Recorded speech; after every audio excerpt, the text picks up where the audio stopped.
Kate Bush's sudden withdrawal from the public eye at the peak of her fame raised countless questions in the music industry.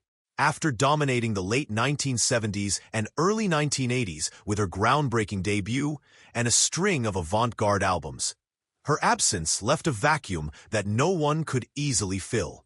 But behind the silence was a calculated, deliberate decision rooted in the pressures of fame, creative control, and personal choice.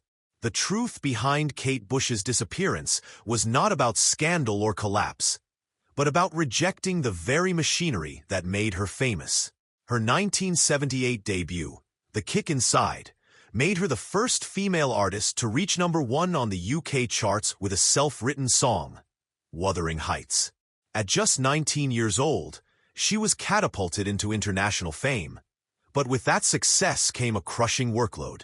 A non-stop cycle of promotion, interviews, and performances followed. Her intense desire for full artistic control over her music, an unusual demand in an era when most female artists were shaped by male producers, meant she was constantly fighting for her vision. By the mid-1980s, after releasing albums like Never Forever and Hounds of Love, which were both critical and commercial triumphs, Bush had established herself as one of the most innovative artists of her generation. Her music videos, production style, and lyrical complexity set her apart. But the intensity of her commitment to her art took a toll. The pressures of touring and promotion collided with her perfectionism. She was increasingly dissatisfied with the compromises fame required. In 1993, she released The Red Shoes, an album that marked a turning point. While it performed well commercially, critics noted it lacked the cohesion and experimentation of her earlier work. The accompanying film project, The Line, The Cross and the Curve, received mixed reviews. The experience of working under studio deadlines while coping with personal loss, especially the death of her mother, had an effect. Kate Bush chose to step away. Not publicly, not with a farewell, but with silence. For over a decade, Bush removed herself from the music scene. She retreated to a quiet life in the countryside, raising her son and avoiding press.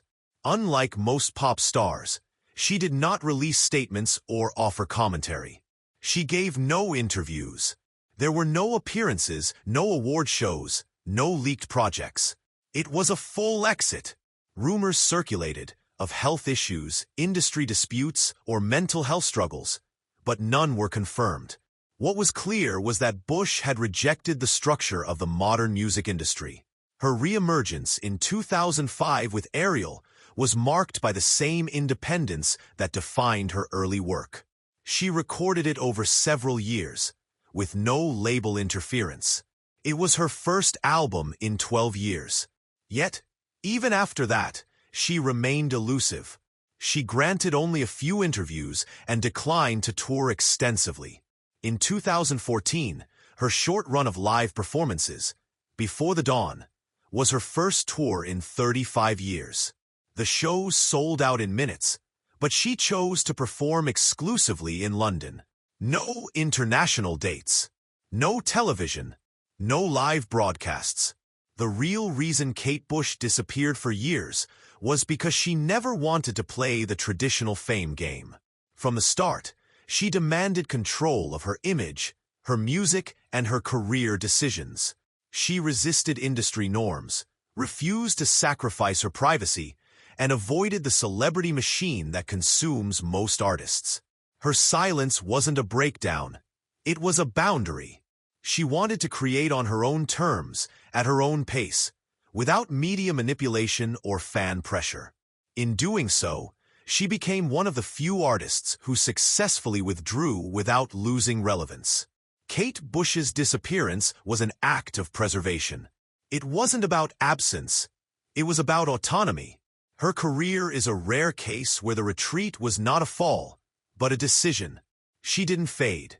She simply stepped away, and on her own timeline returned.